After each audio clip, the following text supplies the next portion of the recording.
Okay, so what is the Ford Everest Sport? Well, it sits between the Trend and the top-spec titanium, and it gets pretty much everything that top-spec titanium gets. You're only really missing out on things like the panoramic glass roof and powered third row seats. But the best thing is, this thing costs 10 grand less than the titanium.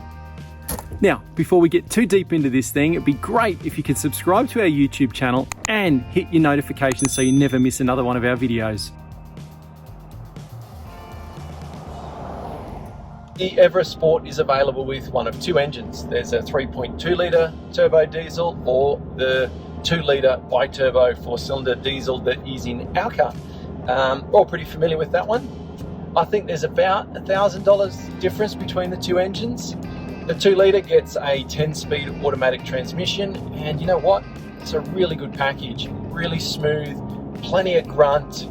Whether you're on your own driving or you're loaded up with the whole family, all the luggage, this thing flattens hills, overtakes with ease, but it's not perfect. See, at around town speeds, and I'm talking like 40, 50 k's an hour, the transmission can actually feel a little bit jerky.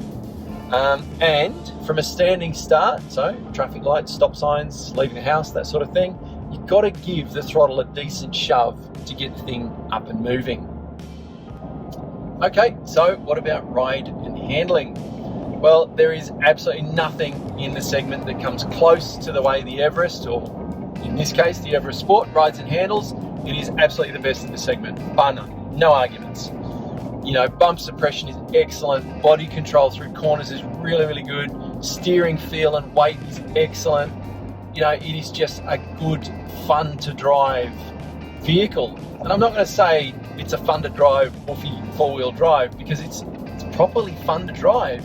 I mean, I should whisper it, but it feels like a sporty crossover. Okay, let's talk about the interior. Well, you get leather pretty much everywhere inside the car, and on the Sport variant you get this nice blue contrast stitching.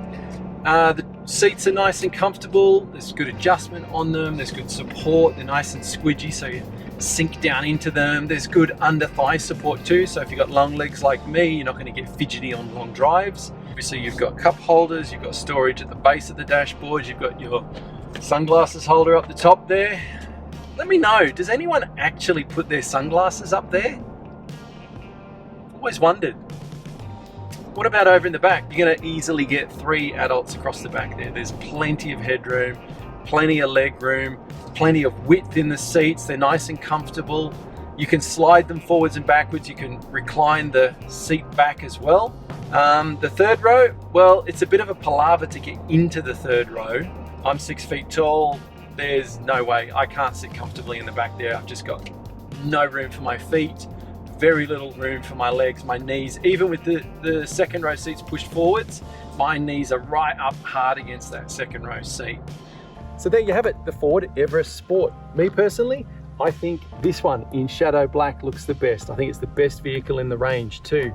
But I'd love to know what you think, so leave a comment, let me know.